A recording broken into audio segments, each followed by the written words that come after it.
हैं जिनके अपनी दाल रोटी चल रही है जिन चीज़ों की वजह से, वो तो हमें लान तान कर रहे हैं कि हमने बड़ा वो कर दिया चाइनीज ऐप्स के ऊपर वो करके, तो इंडिया का पता नहीं क्या होगा और ये और वो, और ताने मार रहे हैं, मजाकें उड़ा रहे हैं, वट। लेकिन उनको तकलीफ हुई है इससे।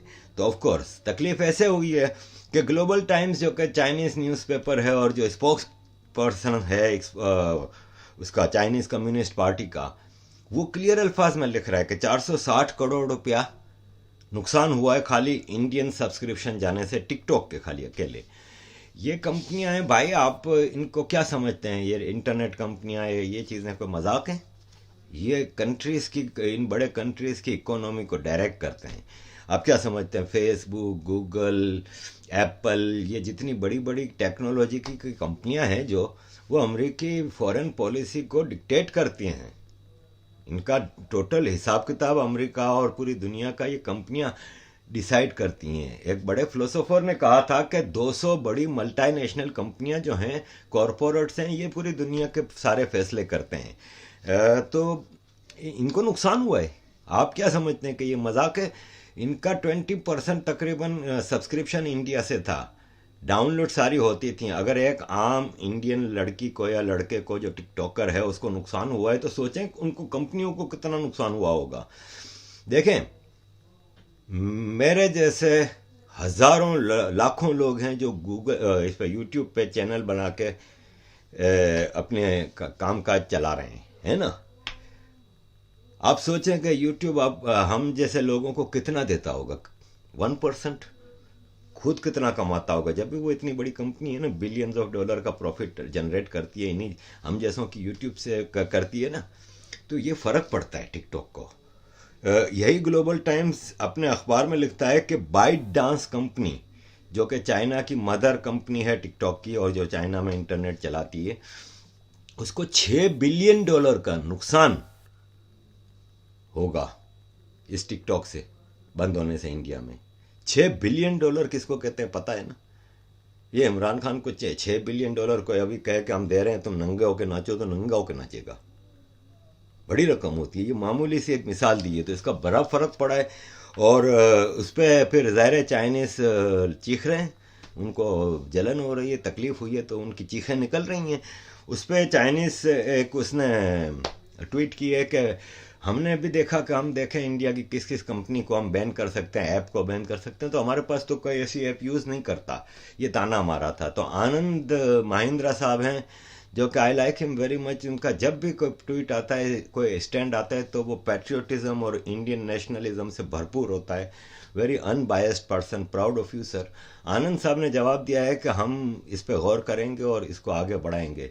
तो मैं भी, देखें, हम लोगों ने बंद तो कर दिया है, लेकिन अब सरकार के अलावा हम लोगों को भी जो टेक्नोलॉजी के जो हमारे साथ हैं, जो जायंट्स और चीज़ें हैं, जो हम जाके अमेरिका में, वो कितने हमारे टेक्नीशियंस हैं, सॉफ्टवेयर डेवलपर्स हैं, ऐप डेवलपर्स हैं, जो अमेरिका में इतना ज़बरदस्त कंट्रीब्यूट कर रहे हैं। ये जैसे सुंदर पिचाई है ना भाई, है ना इंडियन, ऐसे कितने इंडियन हैं? तो बनाए ऐसी चीज़ें जिससे जो टिकटॉक की वजह से एक बेरोज़गारी हुई है, बहरहाल हुई तो है ना बेरोज़गारी, या किसी को हर्ट हुआ है, आप उसका किसी का इंटरेस्ट, तो हम as a collectively, as an Indian, उसके ऊपर हमें इस पे वर्किंग करनी चाहिए और ऐसी चीज़ों को आगे बढ़ाएं। और फिर ऐसे ऐप्स, अगर टिकटॉक जैसी ऐप्स इंडिया में जैसे चिंगारी डेवलप हुई है और ऐसी जो ऐप्स डेवलप हो रही हैं, उसको फिर भरपूर उसको पब्लिसाइज करें और ज्वाइन करें और लोगों को इनकरेज करें कि उस पर डाउनलोड करें अपनी वीडियोस और अपने सिलसिले को जारी रखें। थोड़ा टाइम लगेगा, इट टेक्स टाइम, लेकिन यह है कि हमें आगे बढ़ना होगा। देखें, नोकिया नाम की कंपनी कैसी जा रही थी? 60-70% मोबाइल का बिजनेस नोकिया के पास होता था, एक ज़माना था। और फिर उसने जो रिफॉर्म्स होती हैं, जो ज़िंदगी में जो तब्दीलियां हैं, उसको एक्सेप्ट करना, उसको चेंज करना, रिफॉर्मेशन ज़रूरी होती है। तो रिफॉर्म ना कर सके तो एप्पल, सैमसंग, इन लोगों ने टेक ओवर कर लिया, नोकिया कहीं की ना रही।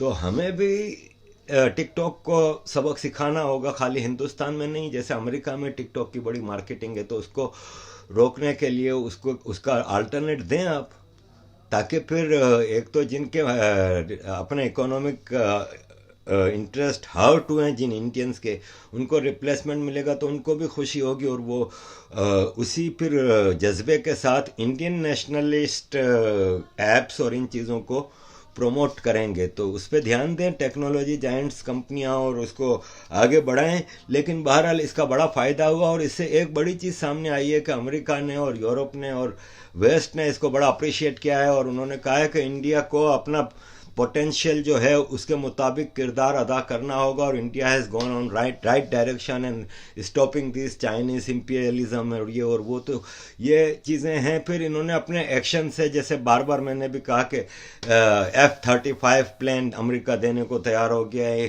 फ्रांस राफेल प्लेन दे रहा है, दुनिया आपके साथ है। चाइना फंसी हुई है, उसके जो तिब्बत वगैरह के इश्यूज जो ऑक्यूपेशन के वो तो मैं बता चुका हूँ। इसके अलावा इसके जो रीजनल टेरिटोरियल डिस्प्यूट्स हैं, जापान के साथ कई आइलैंड्स पे इसके डिस्प्यूट हैं। सेकेंड वर्ल्ड वॉर में जापान चूंकि हार गया था जंग, एटम बम पड़े थे और ये सारी चीज़ें थी, तो चाइना ने फ़ायदा उठा के कई जगहों पे जैसे तिब्बत, उगर, इन सब पे कब्जा किया था। ऐसे उसने जापान की भी कई टेरिटोरियल डिस्प्यूट्स हैं जो कि आज तक कायम हैं, और जापान ने अपने पैट्रियट मिसाइल और कई बैटरियां वहाँ पे लगा दी हैं अपने डिफेंस के लिए, जंग की तैयारी में है। और जापान ने इंडिया के साथ मिल के भी एक मिलिट्री एक्सरसाइज की है। इसके अलावा म्यांमार के साथ इनका डिस्प्यूट चल रहा है, बॉर्डर टेरिटोरियल डिस्प्यूट है। नेपाल के साथ है, नेपाल को इन्होंने पूरा एक ऑक्यूपाई कर लिया है। पाकिस्तान के बारे में तो मैं क्या बोलूँ, पाकिस्तान तो खुद अपनी ज़मीनें तोहफे के तौर पे चाइना को दे रहा है, अपनी लड़कियां चाइना को दे रहा है। तो पाकिस्तान तो टोटल है ही इस वक्त चाइनीज़ कॉलोनी बना हुआ है। और इसके बाद अगर आप देखें तो चाइना के तमाम बॉर्डरिंग कंट्रीज़ के साथ अपने डिस्प्यूट्स हैं, इवन बांग्लादेश के साथ, इंडिया के साथ। इधर आप चले जाएं Kazakhstan, Tajikistan, Mongolia, central Asia की सारी रिपब्लिक्स के साथ इसके मामला बहुत ख़राब हैं, और सबको इसके साथ एक मसला है, प्लस वेस्ट को मसला है, प्लस इसका कोरोना वायरस। तो चाइना को एक धक्का लगाने की ज़रूरत है। अगेन दुनिया चाहती है कि इंडिया एक लीडिंग किरदार अदा करे। It's over due. इंडिया में इंपीरियलिज्म ख़त्म हो चुका है, इंडिया गुलामी की ज़िंदगी आज़ाद हो चुका है 72 साल पहले। अब हमें रियलाइज़ करना होगा, और जो पोटेंशियल है इंडिया का सुपर पावर होने का, जो इस रीजनल इतनी मेजर पावर होने का, एक हिस्टोरिकल इसके जो बैकग्राउंड है, और इन सब चीज़ों को नज़र में रखते हुए मैं समझता हूँ कि अब इंडिया के लिए वक्त आ गया है कि आगे बढ़ें और इन चीज़ों को वो करें। देखें चाइना ने एक और भी कंट्रोवर्शियल चीज़ की हुई है कि ये जो साउथ चाइना सी है, आप इसके उसको देखें तो आप ये साउथ चाइना सी में इतना सा चाइना का हक बनता है।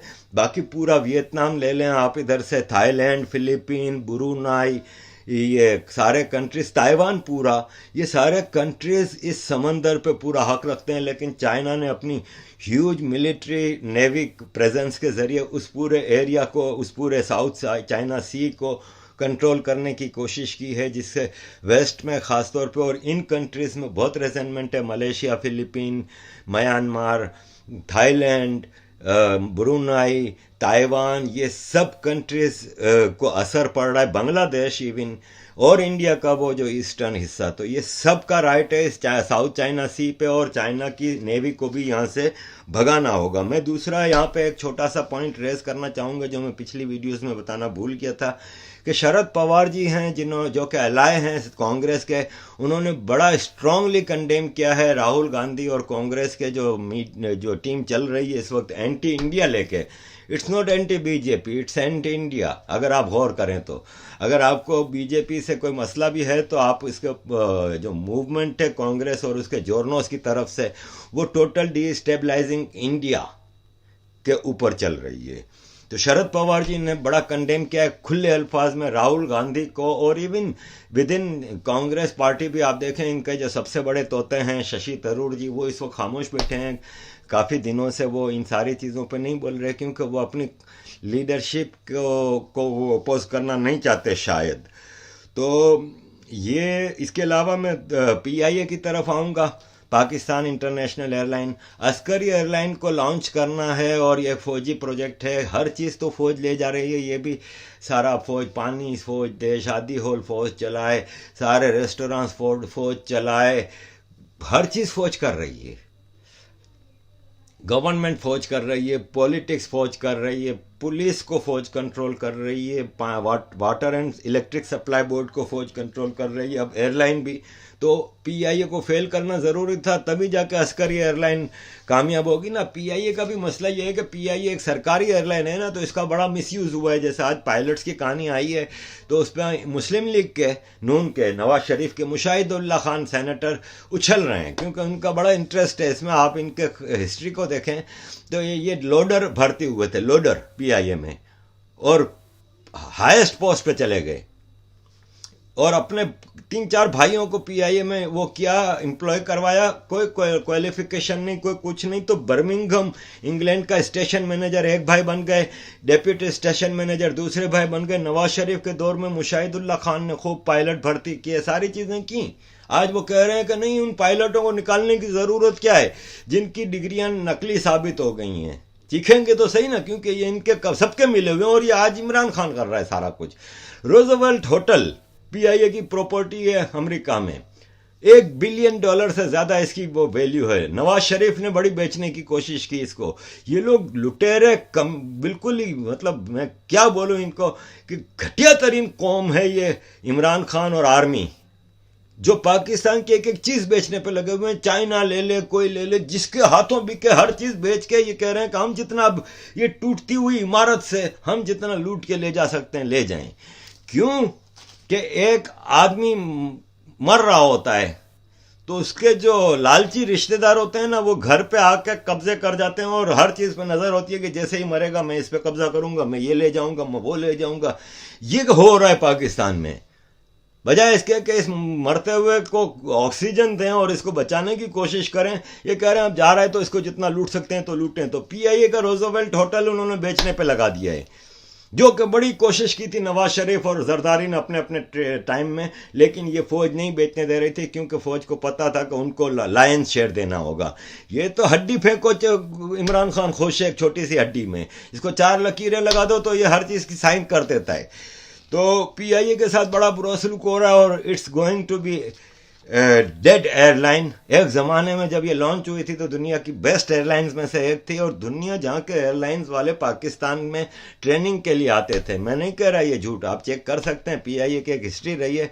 लेकिन इन बदबख्तों ने, इन आर्मी के जनरल्स ने अपने स्टूजीज के ज़रिए इसका बेड़ा गर्क कर दिया, और अब आप देखिएगा कि ये भी जा रही हो रिक्शे से ज़्यादा। In this video, Arif Ajakiaji told us about how India is blocking China. He said many big countries will support India in event of war. If you like our video, please like and subscribe.